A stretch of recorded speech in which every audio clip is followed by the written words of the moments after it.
अस्सलाम वालेकुम। आज का जो टॉपिक है वो वेक्टर से रिलेटेड है। ए लेवल्स और इंटरमीडिएट लेवल का ये टॉपिक है। रिज़ल्टेंट दो वेक्टर का निकालना हो, उसकी मैग्नीट्यूड और उसकी डायरेक्शन निकालना हो, तो ये दो फार्मूले हैं। ये फार्मूला है रिज़ल्टेंट निकालने का। अगर दो वेक्टर ए और बी आपको गिवन हैं तो ए का स्क्वायर बी का square plus 2ab into cos of the angle between A and B. ये थीटा जो है ए और बी के दरमियान एंगल है। तो ये रिज़ल्टेंट दो वेक्टर का निकालना हो तो ये फार्मूला है।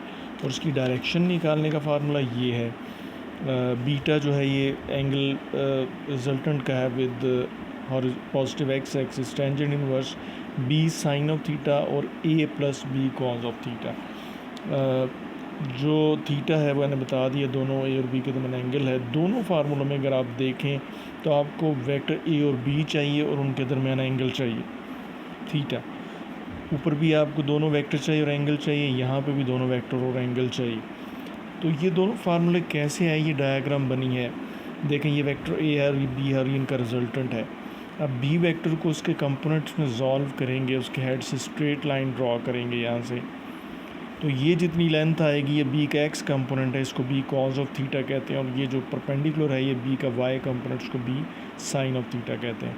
अब ये जो बड़ी ट्राइंगल है ये राइट एंगल ट्राइंगल है। ये वाली अगर आप देखें ओ पी एक्स, ये राइट एंगल ट्राइंगल है।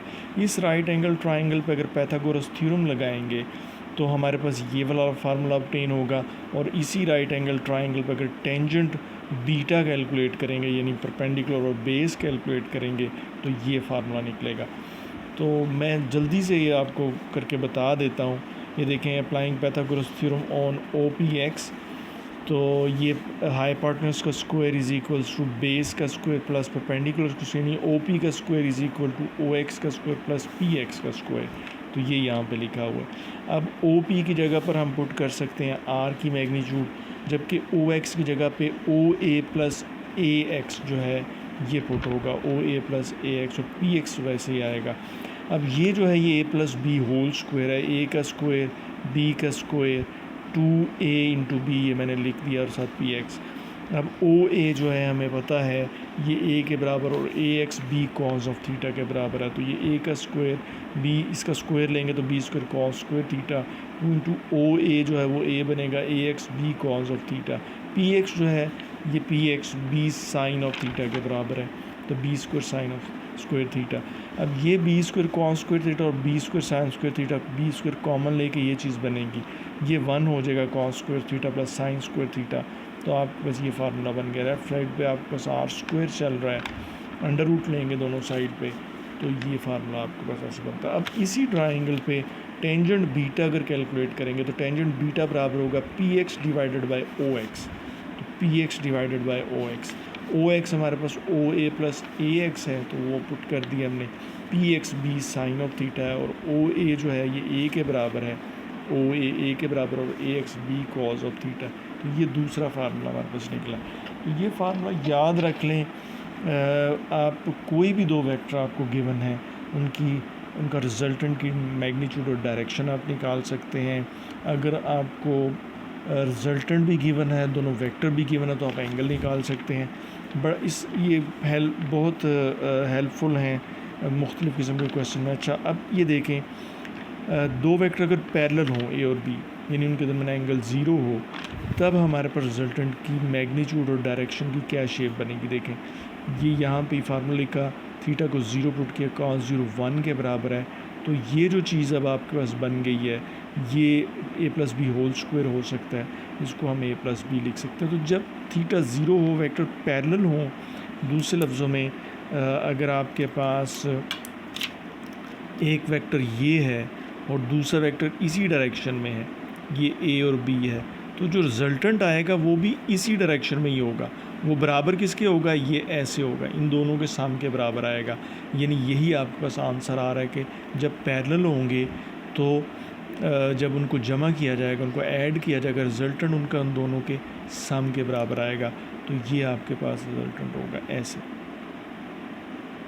अच्छा, यही आप लिखा which means that two vectors are parallel then resultant can be obtained by simply adding the magnitude of the vector. अच्छा, अब इसकी डायरेक्शन अगर हम निकालना चाहते हैं डायरेक्शन ऑफ आर जब हम पैरेलल होंगे तो थीटा 0 पुट करेंगे। ये डायरेक्शन का formula B sine theta divided by A B cos of theta. Theta को 0 पुट किया दोनों केसेस में, तो कॉस 0 1 है, साइन 0 0 होगा, ऊपर 0 बनेगा, टेन 0 टेंजेंट इनवर्स 0 जो होगा तो बीटा हमारे पास 0 आ जाएगा। ठीक है, क्योंकि यहाँ पे टेन भी था, टेन को इधर ले आके टेंजेंट इनवर्स हो गया, तो हमारे पास ये आंसर 0 आ रहा है। इसका मतलब है कि resultant will be in the direction of A and B. Resultant जो है वो ए और बी की डायरेक्शन में होगा। तो यही यहाँ पे हमने किया है कि जब पैरेलल थे तो रिजल्टेंट उसी डायरेक्शन में आ रहा है। अब देखें अगर एंटी पैरेलल हो, when A and B are anti parallel, theta 180 के बराबर है।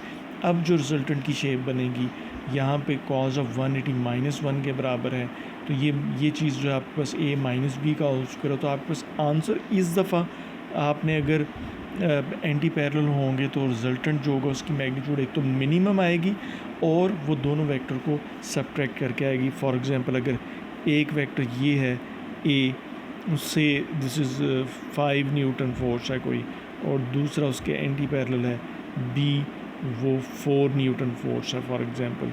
ठीक है, तो रिजल्टेंट जो होगा वो निकाला जाएगा a को b से माइनस करके, वो 1 न्यूटन के बराबर आएगा और उसकी डायरेक्शन किधर होगी, पैरेलल टू a होगी। ये रिजल्टेंट होगा और वो a के पैरेलल, a के साथ एंगल 0 होगा, b के साथ 180 होगा। तो ये यहाँ पे हम करके देखते हैं कि अगर एंटी पैरेलल हो तो हमारे पास तब रिज़ल्ट बीटा यानी उसका रिजल्टेंट का एंगल क्या था, tangent inverse b sine of theta. Theta में पता है a और b के दरमियान एंगल 180 है और a plus B cos of theta, तो साइन थीटा 180 0 के बराबर, कॉज 180 -1 के बराबर सॉल्व करेंगे तो ये आपके पास सिचुएशन बन रही है, बीटा 0 या 180 आ रहा है। The resultant will be in the direction of a and opposite to b।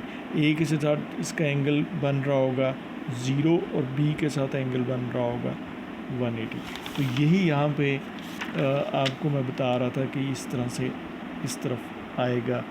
अच्छा, ये तो हो गया। अब इसमें देखें तीसरा केस भी है जब दोनों के दरमियान एंगल 90 हो, तो हमारे पास find the magnitude of the resultant and direction if A and B perpendicular हों। तो परपेंडिकुलर होंगे तो हम क्या करेंगे, इसी तरह फार्मूला लिखेंगे, थीटा को 90 पुट करेंगे, कॉस 91 होता है, ये फैक्टर ख़त्म हो जाएगा, आपके पास ये बचेगा a square plus b square. तो ये मैग्नीट्यूड होगी रिजल्टेंट की। डायरेक्शन उसकी निकालनी होगी तो b sine of theta plus a b cos of theta, tangent inverse के साथ थीटा 90 पुट करेंगे, साइन 91 होता है, कॉस 90 0, ये वाला फैक्टर ख़त्म हो जाएगा, ये 1 हो जाएगा और b ओवर a बचेगा।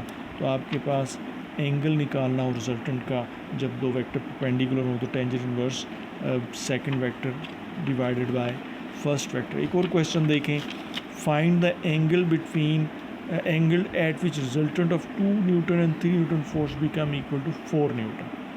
कहता है कि एंगल निकालें एक 2 न्यूटन फोर्स है एक 3 न्यूटन फोर्स उनके दरमियान जबकि उनका रिजल्टेंट 4 न्यूटन हो। तो देखें ये फार्मूला लिखा, ठीक है, रिजल्टेंट 4 है, a को हमने 2 न्यूटन, b को 3 न्यूटन, उसका स्क्वायर और 2 इंटू 2 एंड 3 और कॉज ऑफ थीटा ये मैंने फाइंड आउट करना है।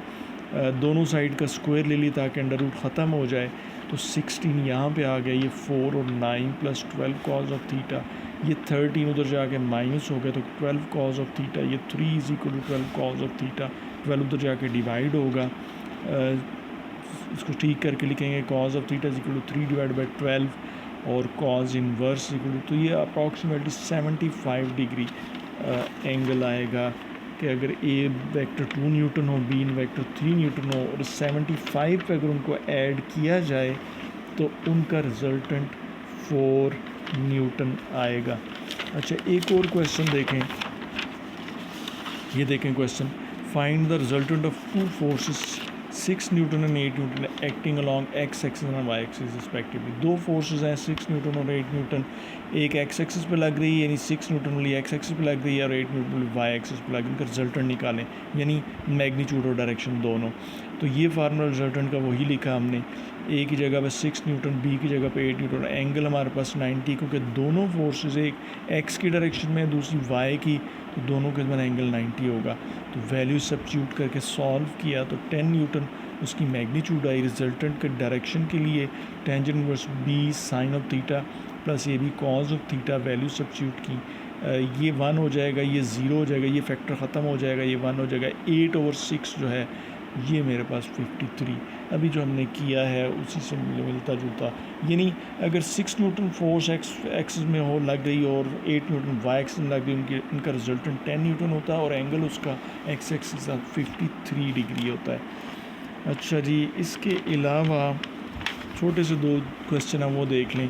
The resultant of 2 vectors A and B makes an angle 45। Resultant है वो 2 वेक्टर ए और बी के साथ एंगल 45 बना रहा है, यानी ए और बी का जो रिजल्टेंट है वो दोनों वेक्टर के साथ 45 एंगल बना रहा है to the either of the vectors.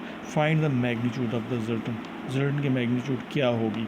तो एज द रिजल्टेंट में एक 45 angle with both of the vector the angle between A and B with 90। तो ये ट्राइंगल बनेगी कि अगर ये रिजल्टेंट ए के साथ भी 45 बनाता, बी के साथ भी 45 बनाता, तो ये ए और बी के दरमियान जो एंगल होगा वो 90 के बराबर होगा।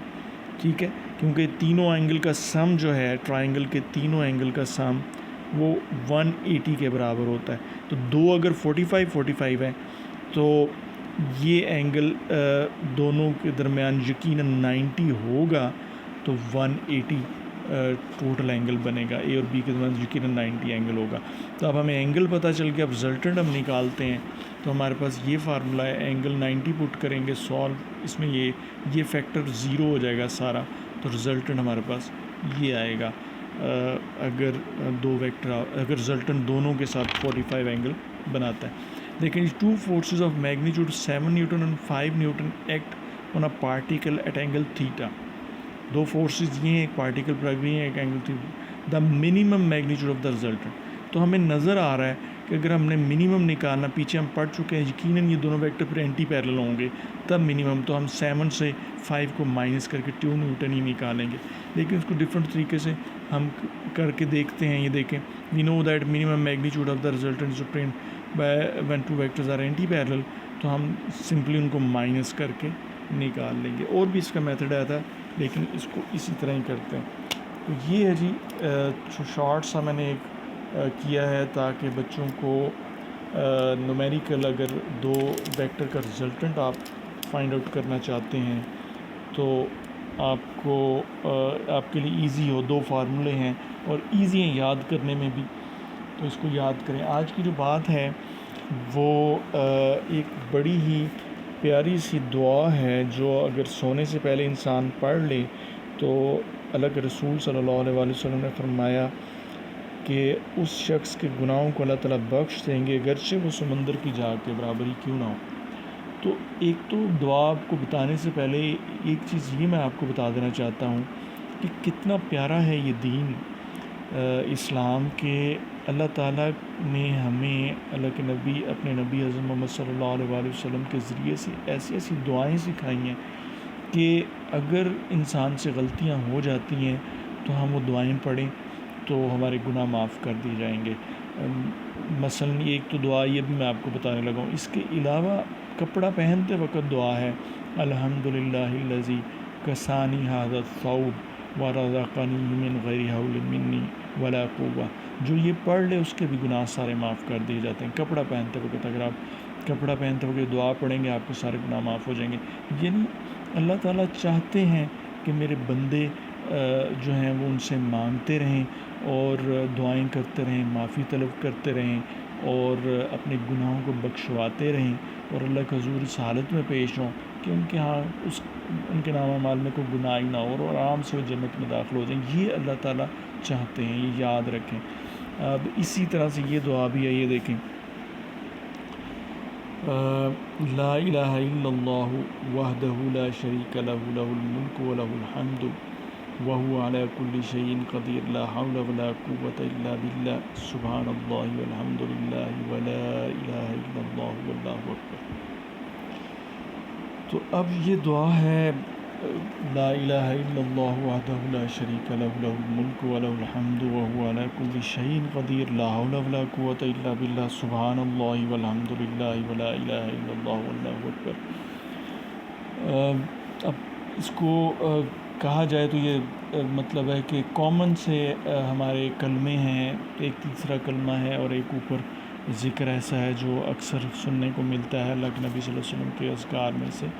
तो ये सोने से पहले पढ़ा जाए तो गुनाह माफ़ कर दिए जाते हैं। अल्लाह से दुआ है कि अल्लाह ताला हमें ऐसे अमाल करने की तौफ़ीक़ अता फ़रमाए कि जो अल्लाह के यहाँ महबूब हैं, और फिर उन पे इस्तकामत दे और मरते दम तक वो अमाल करने की तौफ़ीक़ अता फ़रमाए और ऐन इस्लाम में दाखिल होने की तौफ़ीक़ अता फ़रमाए, और हमें हमारा ख़ात्मा इस्लाम की बेहतरीन हालत पे फ़रमाए, और ऐसे फ़रमाए कि वो हमसे राज़ी थे और हम उनसे राज़ी।